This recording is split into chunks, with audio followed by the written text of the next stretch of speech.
The Binding of Isaac is a great game, and among its best qualities is the combat, and among its worst qualities is the combat. There's a serious polarization in this game, I swear to God. Sometimes you get these amazing, super engaging boss fights, and others you're sitting there waiting for a stupid skull to open up. But which of these is the very worst, and which of these is the very best? Well, with over 100 bosses, there's a lot to choose from, so if you disagree with me here, just know that I am empirically correct, and you are and always were wrong from the very moment that you were conceived. So, due to the sheer amount of bosses, some, especially near the middle, are quite touch and go, so if you disagree with me anywhere, just, I don't know, just know.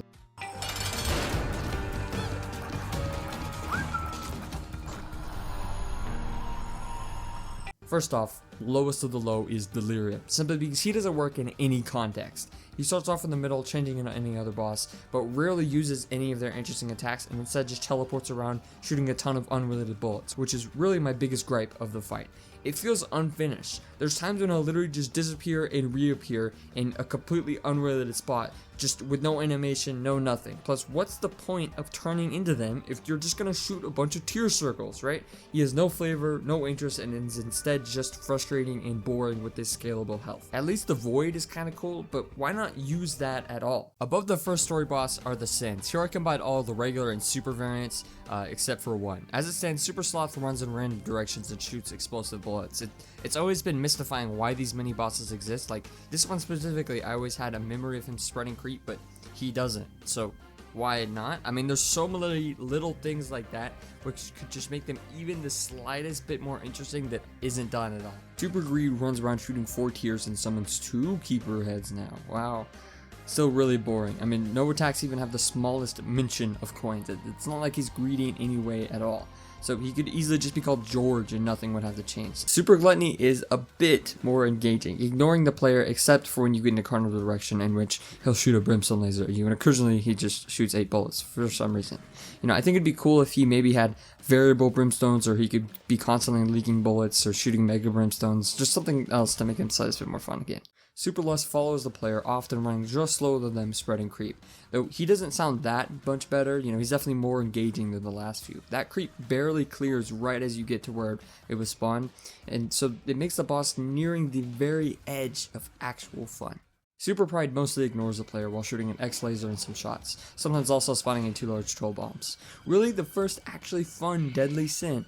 The way you have to pay attention to him while also managing attacks is sort of interesting, and his troll face honestly still gets me sometimes. Also, this design, it's weird, it doesn't really make sense to be Pride. I don't know why he's Pride, but he looks very cool either way. Ignoring the player and setting down mega troll bombs instead, the real thing that makes Super Wrath better is his environment. Depending on the layout, he could be really easy or really hard. Perhaps he should have more than one attack, but still, troll bombs following you is fun. Maybe brimstones or cross bombs could be used here, but you know, I don't know. My favorite of the Sins is Super Envy, because it's just completely ridiculous. It splits so many freaking times. I mean, sure, you can attack one side and get through it kind of easily, but the simple complexity, I think, is why I enjoy it so much. I mean, you decide how hard you want this fight to be. Sure, you know, he could just fire, but maybe that would lean on being too much. I lied. Ultra Pride is weird because it jumps over the super moniker, yet is nowhere near as good or hard as Ultra Greed. Still, it's actually the most interesting of its folk. It takes the forms of their creators. It's not just a great way to beat the crap out of Edmund for giving you Cursed Eye 5 runs in a row, but it's also actually kind of a good time. Although I enjoy getting more of the Sins, he has very similar flaws to Delirium, summoning creatures in waves yet also attacking. I personally think his battle is actually a little bit too hard, especially without flight, because you have to focus on positioning with these very scrappy floors around telefragging enemies and attacks that you sometimes can't even see because you're in a double wide room.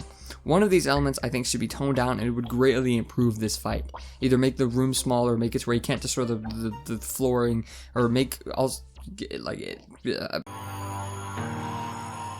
Triagnate sits in the middle of the room, spawning spiders and shooting creep. You know, sometimes he'll do little stops and others big ones. This is really my biggest gripe. You know, he has quite a lot of health. So often these stompings will just waste your time because it takes so much more time for him to actually stomp down, so you're just waiting for after the fight. The Stain sits in an odd spot. He's an upgraded Polycephalus, yet without the sauce of another upgrade. He just kind of sits in an uncanny valley of fun. You know, he takes the worst aspects of the former, getting lost underground sucks in boss rush. Shit, he also doesn't do much when he's above ground to justify his existence, so I don't know. Carrion Queen is yet another of these, except slightly less health, and his second phase is kind of cool. Essentially, it's just Chub, yet spreading creep and only attack from the back. You know, that sounds like a terrible boss, but after enough health, it'll actually rush around at angular patterns, containing my favorite part of the fight, where it's not just hard to get his back, but it's also easier to get hit by the creep. So, you know, the fight gets mixed up a little bit. Skrillex is almost the same as Pen, except it sometimes flashes its butt out and feels as if it has much less health, so it goes away fast and doesn't really leave much of an impression. You might be seeing a pattern here. Mask is definitely the best offender only because of his utter lack of health. Still, the fight is missing a lot of fun and I don't really like it that much. I think if the boss was just stunned after rushing at you or just some other way to speed up the fight, it would be much better.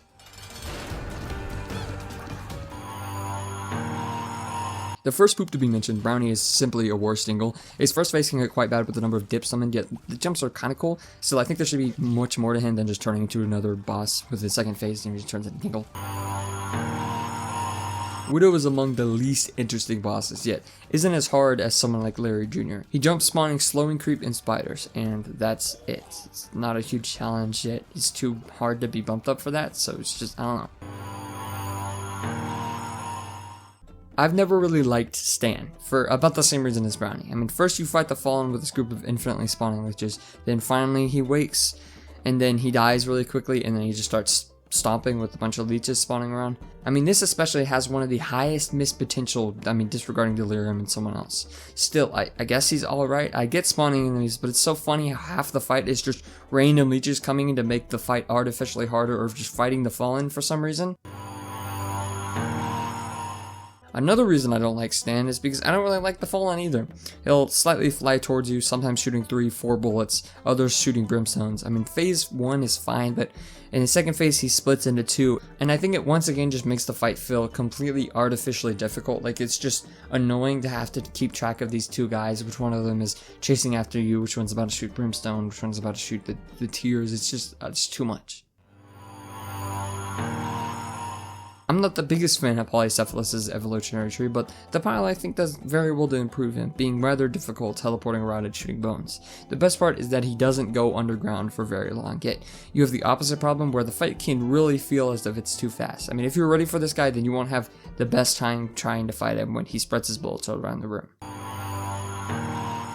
Bloat is usually considered the worst boss, and I'm not really sure why. I mean, sure, his brimstone's a little ridiculous, but I've always found the creep more annoying. Avoiding the beast stone alone is rather easy, but like the creep is what makes it harder to position around it. Because I mean, you know, you could just sit behind it, right? Also, the invulnerable eyes are kind of dumb. Maybe you could make his eyes like destroyable. So.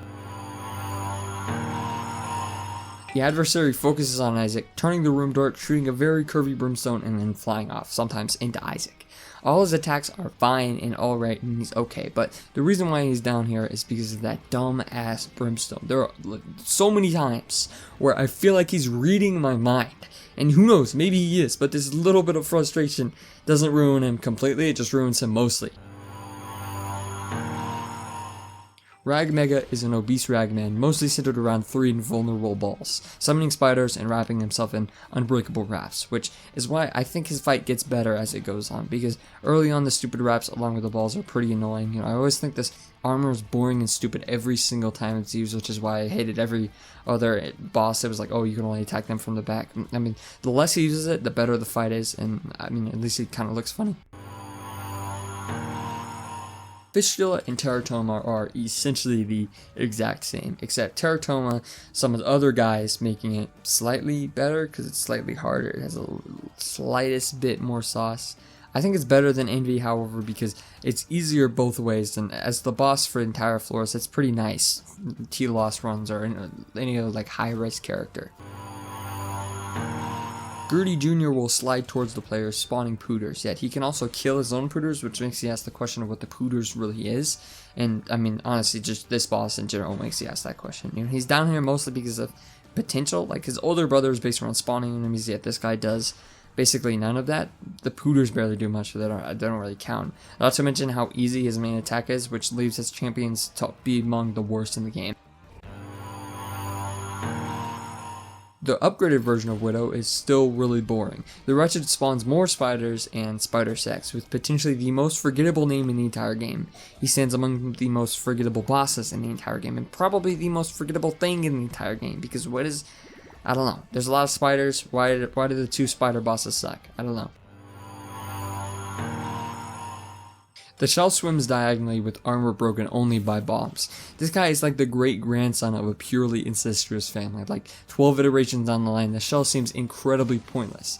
Its original is by no means a good boss, but it's funny to me how the only way they could think to flesh it out was to give you bombs that can kill them in like 2 shots, and you get infinite of these bombs by the way. Honestly, you know those like little bomb flies? What if his segments were like those bomb flies? Whenever you destroy the segments, then they would turn into bombs, and then you could throw them. You know what I mean? Wouldn't that be kind of cool? Because you destroy segments, you get a bomb, you break the segments, and then you have to destroy them again. Ragman walks around, occasionally shooting homing shots, spawning a spider, rolling his head, and eventually transforming it into a spider. He's probably the second most notorious boss because many find him ridiculously hard, and while he may be a little hard, I think the worst part is really how the spiders can slowly start stacking up. I mean, still, he has some cool elements to the fight, I guess. The 2 angels, Uriel and Ariel, flying around, sometimes shooting 8 bullets or revelation lights or summoning babies. They're almost the same difficulty, but I slightly prefer Uriel because his fight just goes smoother. I mean, still, they're both pretty forgettable, just being mini bosses, and the only reason you'd ever fight them in the first place is to get extra angel chances or go into Mega Satan. Monstro 2 is another iffy upgrade, jumping around firing a single explosive shot and sometimes a tiny little brimstone laser. He's a complete downgrade to his predecessor in difficulty and memorability and just likability. Somehow they made this later boss even easier. Sometimes Monstro's bunch of tears do feel a little bit scary to dodge. But this single tear is never scary, it's never dodgy, and the only other attack that's threatening is when, you know, maybe he's off screen in boss rush. But that's just stupid. That's more of an exploit than anything. Blood flies around, sometimes jumping and shooting out leeches. Yet another boss that receives a lot of hate, and this time I totally get it. His first attack is fine, but it's the jumping that always gets me. Like the way that the tears intentionally don't shoot in an even pattern, and because of how obese Chub is, make it very hard and unpredictable and almost scary to dodge. Other than that, pushing him into a corner is pretty funny.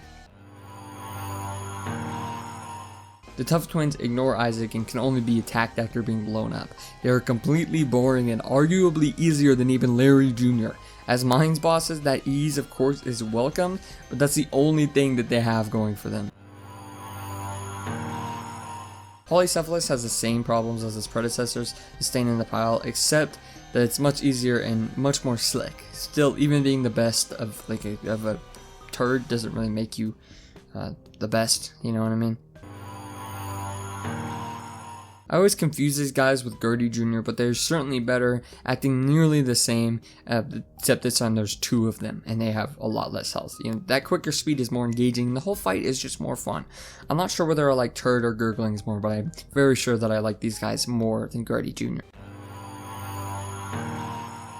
Dingo focuses on the player, dashing multiple times, shooting 3 bullets, or summoning a few little dips. He's fun enough for what he is, but again, he's just here because, I mean, where else would he go? Like, you know, he's not as bad as, like, Delirium, but he's not as good as, like, I don't know. Mega Fatty launches himself at the player before farting out dips or slicking and blowing out a whole load. His obese mass chunking around the room is really amusing, and I'm not sure why. I mean, his fight is alright, but it's just his like, look at him. Larry Jr. to me is the poster child for nothing fights. They go around the room, sometimes pooping, and that's it. That's the fight. Even when they split, there's really not much variation. However, it is sometimes really useful to have such an easy fight, especially with Flight, which just enables you to nearly ignore the boss completely. Larry Jr. is so boring that it nearly contains the exact same gameplay as Chub.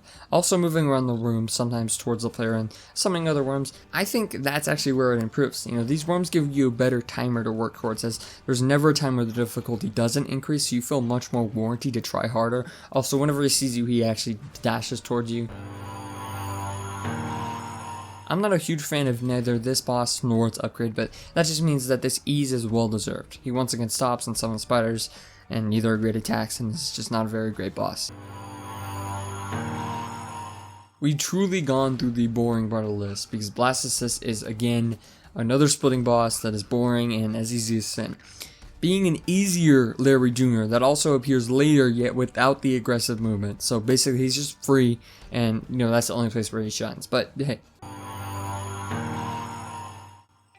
Gesh is a slightly better version of Monster 2, essentially having the same attacks but replacing the Brimstone with actually engaging slowing creep that greatly improves his dashes towards you. I think if he did that more than summoning the smaller Geshes, then the fight could actually be even better, but that kind of ruins the balance. Still, I mean, he's alright. The worst of the Horsies, Roar, dashes off and summons Troll Bombs in the middle. He's somehow the easiest of the four despite being seen later. You know, his bombs might as well not exist and the dashes do very little in the grand scheme of things. Instead, his second phase where he runs after you is the thing that actually gets started, but then it's just over, so. Duke of Flies is another one that I see a lot of hate for a reason I actually haven't experienced myself. I mean, yeah, his flies can stack up, but they never really seem to totally encompass the fight, though his biggest weakness is that repetition of attacks. So maybe if he did something, he could spice up his fight a little bit more. Mr. Fred is the most confusing thing in this entire game. Like, what does he even do? Sitting in the middle of the room with unrelated enemies, and then that's it.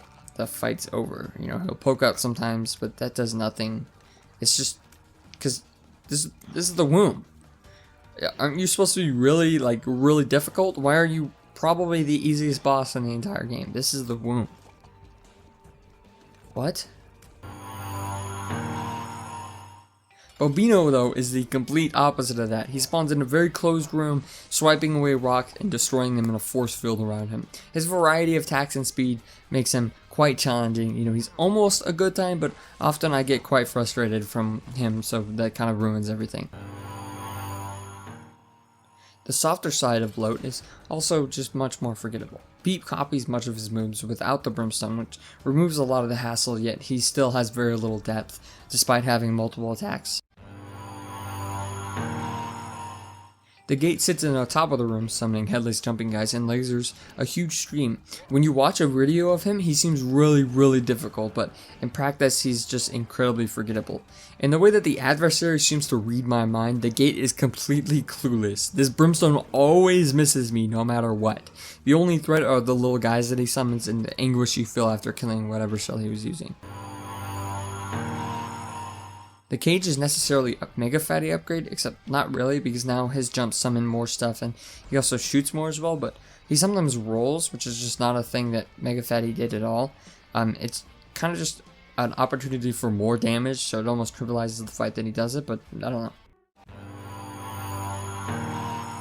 For the hate that I give the adversary, the Dark One has always seemed to miss something. He turns the room dark and then just does nothing. I have no idea what this was supposed to do. It doesn't confuse me or mess with my perception or anything. You know, nothing else in his kit is very engaging or surprising, so I'm just not sure what the entire idea of the boss was. I'm a big fan of Loki, but doubling him in this way is not the way to make him harder. He'll ignore the player, sometimes shooting a +X+ direction, then teleporting. You know, at times a double gimmick just adds more frustration than fun, as shots get tiring, the whole fight just makes me dislike Loki somehow. I don't know how. The Hollow is almost fun. Making Larry Jr. fly over these rocks is actually a pretty great idea. It's just that they still fly really predictably, and even after they split, they carry basically no threat, so. Pestilence's whole fight is based around creep, passively spreading it around, shooting it in explosive bullets, and spawning shooting maggots. This gimmick is fine, but the real reason he's down here is because how many times you can avoid creep altogether just completely trivializes the fight. Otherwise, he's actually pretty good. Mom pokes her head out of the 4 doors while stomping and spawning a bunch of other enemies. The layout is unique, the enemies are cool, but the only thing that's lacking is the boss itself, like Mom. You can see her eye, fat arm, and leg, but sometimes she just feels really disconnected from the fight, and it's often more about killing the enemies than killing her. I already like Duke of Flies, and Husks feels like a simple and nice upgrade, now spawning spiders as well. Perhaps there could still be some improvement, but I think this is the prime form of Duke without adding some extra stuff, like Blub. As the unupgraded version of the Gate, I still think there's more to him than not. I like how involved the boss actually is. These fires feel better than the shots. His sneezes are more in contact, and the enemies he spawns are less the focus and more just little tiny aspects that they should be. Pin digs around, sometimes jumping at the player, otherwise popping his head out and shooting an explosive tier. Either way, he's pretty cool. He's one of the few digging bosses that I don't think I've ever been telefragged with. His jumping is telegraphed, and his explosives are predictable without excluding any fun, and also he stays under the ground for the perfect amount of time. He's not under there for too long, too short. It's great. Just Haunt spawns is essentially a giant hitbox with a bunch of ghosts surrounded before revealing his foreskin and shooting out brimstone. It sounds simple, but I take a lot of hits from him usually. He's again a good example of this solid simplicity. Chad wiggles around spawning blood pooders and slowly shrinks. As a chub, he's pretty great. I think improving on the original just a bit, because I like these more than these. I mean, maybe Little Chub kind of sucks, but there's nothing you can do about that. Pitman, I think, also balances this really well, at first summoning flies and flying around himself before firing a ton of shots as a head. There's not much more to this boss, and there doesn't really need to be. It sits in an area between Pestilence and War in terms of ease. It still doesn't really go over that line at all. The Matriarch is an amazing example of a boss upgrade, now bouncing towards the player and shooting delayed worms and creep-laden bullets. The list of cool attacks this guy has is honestly endless. Legitimately, my favorite part of the boss is when it dies and becomes Chub, like literally mimicking the enemies that it was based on is so cool. You know what I mean? It's just cool. Clock sits in the tip of the bosses I like seeing in Downpour. He shoots a spiraler of bullets, shits a spiraler of poops, ships a spiraler of dips, and then squirts out a ton of bullets. 3 of these are way easier than the other ones. Really, his last bullet hell is the worst part of them. I feel like they're way too close to dodge. Maybe that's just me though. I've always had a love-hate relationship with Clawsomia. He starts off dashing, releasing bullets and gas until unleashing a butt bomb to destroy the room. He escapes his little bag in the second phase and exposes a bunch of gas, pooping out 2 to 3 butt bombs. Sometimes I can dodge all of these, and others I'm like a little kid in a burning hot car. Still, his mechanics usually actually make for a pretty good time. Krampus at first seems like a copy of the Fallen until you realize that the Fallen is a copy of him, because he never splits, and that legitimately makes him this much better than his predecessor. Also, lump of coal. Also, fuck the Fallen. The Fallen sucks. Blighted Ovum follows the player, leaving bloody creep while his ghost buddy shoots brimstone. As an ease of use, he's pretty great, getting you through what could be a much harder boss, but his play on Gemini is just a bit worse than even the original, because the baby might as well not even be here. I mean, his brimstone is so small and easily dodgeable that he might as well be Monster 2. Gemini follows you around while his baby shoots at you. Whichever one you kill changes the way that the fight goes, which I always thought was cool until, the walking doesn't have a second phase, so, you always destroy the baby first, but still.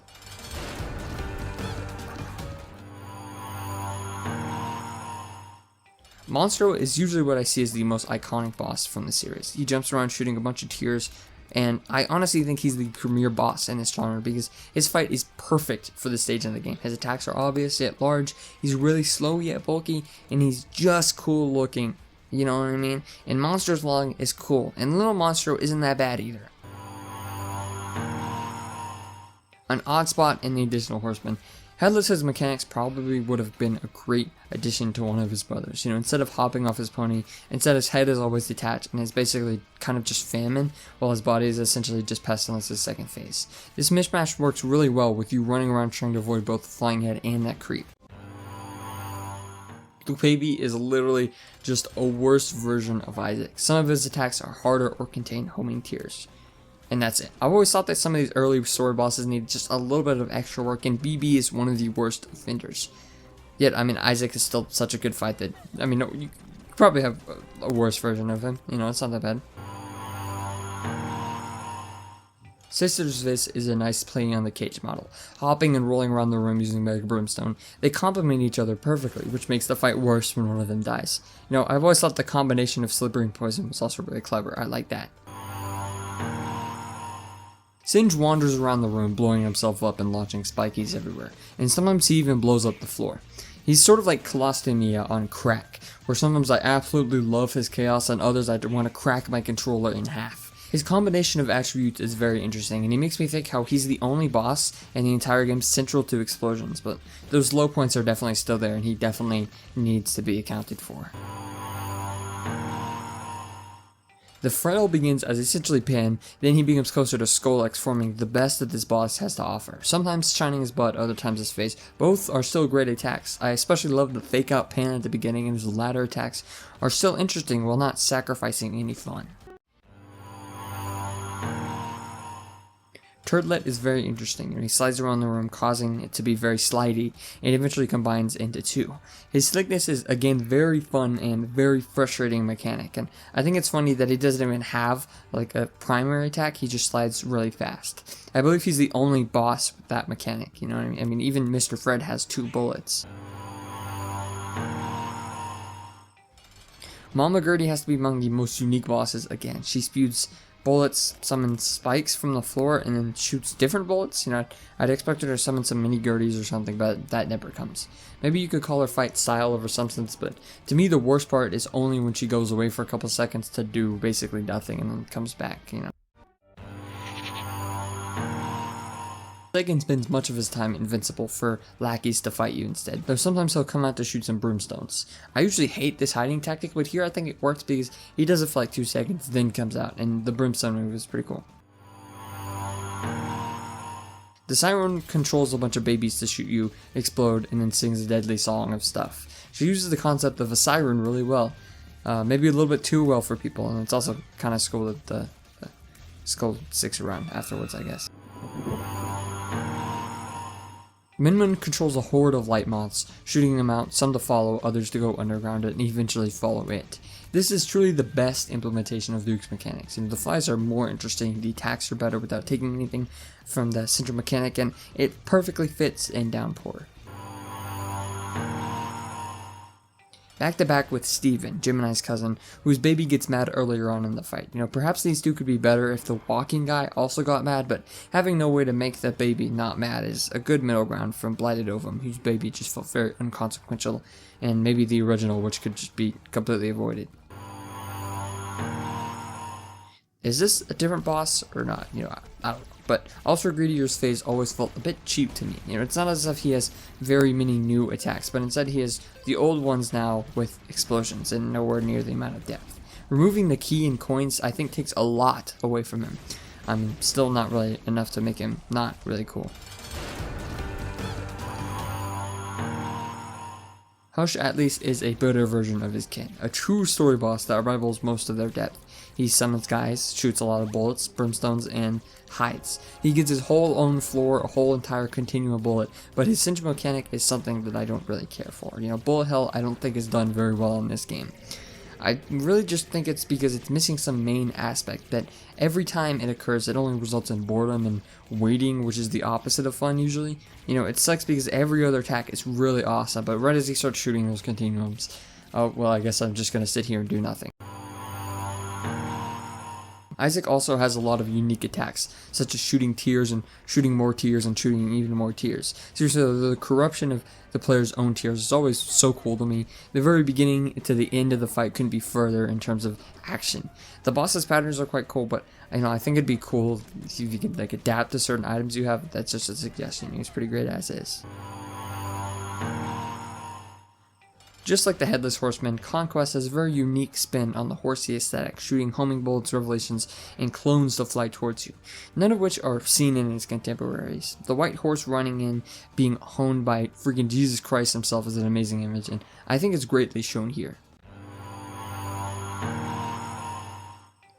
But when it comes to horsies, death reigns supreme, slowing you down, then boxing you in, and later spawning in enemies. His first phase is truly his best. Room-wide nerfs are something extremely rare in this game, and they're used to perfect effect in his boss fight. If that second phase was better, no doubt this thing would all be higher. There's something about Loki that I really love. Again, he balances difficulty perfectly. He's actually really fun to fight, and there's only one of him. Thank God. The Heretic definitely does break the mold, however, shooting a ton of fire tears, lunging behind the player with dark magic, and setting up this awesome, stupid-ass brimstone laser. Every one of his attacks are unique to him. You know, even when he slams on the ground, it's not just regular spikes, but instead these like X-Fly fires. Somehow fixes everything wrong with him by making there be less waiting. The heart is truly the boss this time. Instead, the mask takes the backseat, simply being a pawn that resurrects itself. And now the heart feels like a true, actual part of the real, actual boss. And thank God they didn't have some stupid second phase where you can only hit it from the back, right? Like, wouldn't that be so terrible? Like, thank God they didn't have such a stupid idea like that.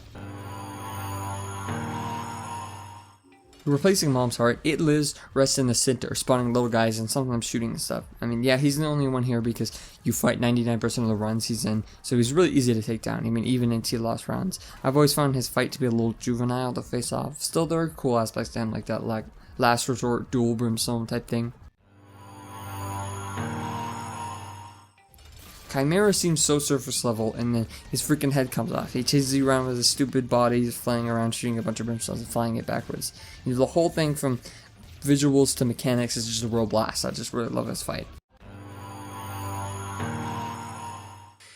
The Lamb is somewhat reminiscent of Gemini. At first mirroring head and body, the fight really begins when you detach them, as the body shoots out recklessly and the head focuses more on you. It does fall victim to the rest of the story bosses like it though, where it could be much more fleshed out and interesting, yet most of the time you end up demolishing before it can even have a single breath. But as it stands in the actual game itself, his novelty quality shines all the way through. Mother begins the Repentance story bosses with a bang, showing this huge level of complexity that all of them share, going from the moving maggot projectiles to this huge knife explosion and eventually blowing off the wall itself. That in particular will always be among my favorite moments to share first. Even though I do think that the second part is kind of missing something. You have these spin, which is kind of slow and boring, these lines which don't really make much sense, but also just, again, slow the fight down a bit, and then 2 rushing attacks, which are actually the saving grace. Without that room change gimmick, like, the rest of the fight was much drowsier, and I'd enjoy it more if it was just had a health meter, too. Maybe that'd be nice. Baby Plum might seem like a terrible placement, but I genuinely just enjoy it more. I mean, he flies around the room, sometimes dancing and spraying tears. Other has just bounce and also releases them upon death. Again, his brevity saves the fight. It's simple and easy to understand, yet hard to master. This difficulty in these early floors bring up some spice to the game, and the gimmick of leaving also is pretty cool. The first and again worst of the Ultra Horsies is still Elite. He leaks flies while largely firing gassy bullets and a big maggot. Though once again his great fight is interrupted by a bad second phase. He basically just this exact same with no variation at the same speed at the same time, but without anything else occurring. It slows down the Ultra Harbingers to a crawl. Scourge is probably the boss I struggle with the most. It's very rare that I go to Corpse and rarer that I get this guy, but that difficulty doesn't hamper the fun in his fight. You know, he meanders until deciding to box you in with these 2 hand things, and then he fires a ton of bullets right at you. And you can often escape, but I really find that difficult. That one mechanic I think defines his adrenaline-fueled fight and makes it as good as it is. Hornfell uses these doors better than Mom ever could. Coming out of each throwing bombs and other stuff, it's honestly just a great time. Like, these Brimstone Plus bombs aren't seen anywhere else, and I don't know if that's a good thing or not, you know, because it's unique to him, but the same about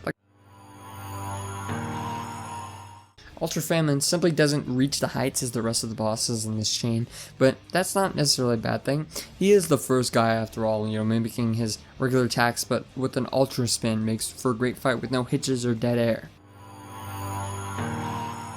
The Horny Boys act much better as a Loki follow-up than his direct follower. These animations make them who they are. The 2 heads like constantly fighting with each other is really funny to me. I enjoy it. And the attacks aren't really far behind. You know, combining Loki with Little Horn is an amazing idea with perfect execution.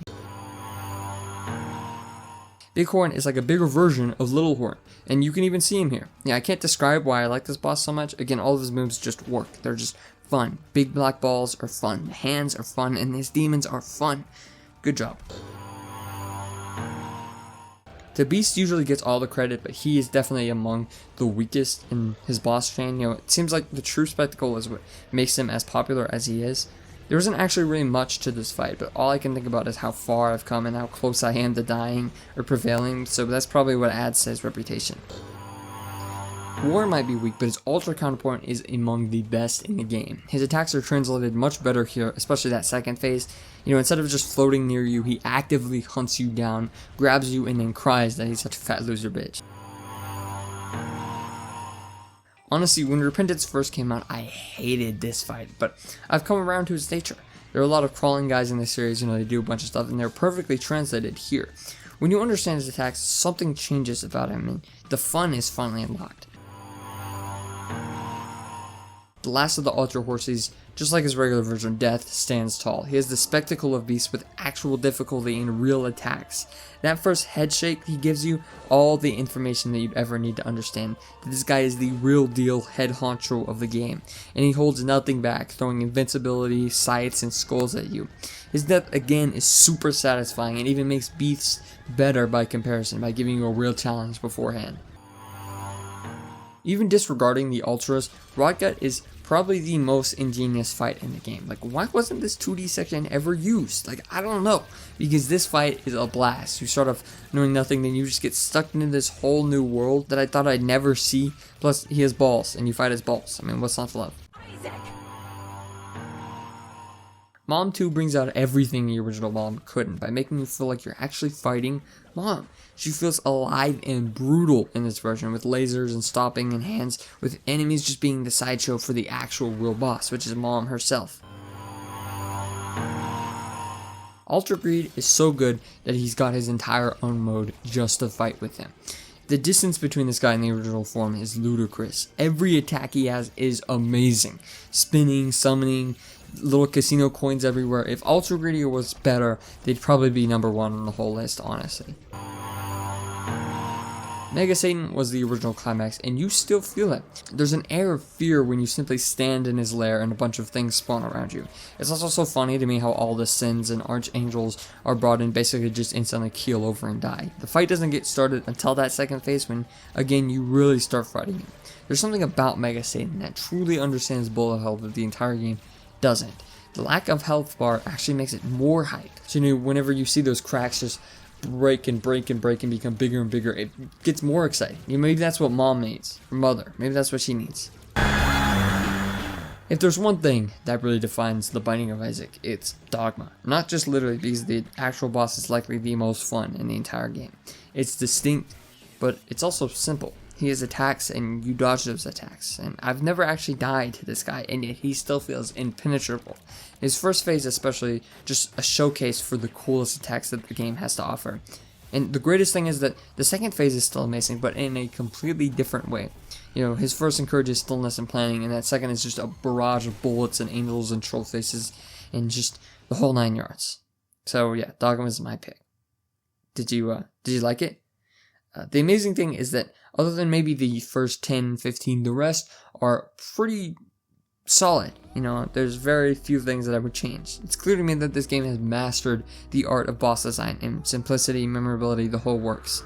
They only seem to miss the shot a few times, which is okay, because the rest is still crazy good.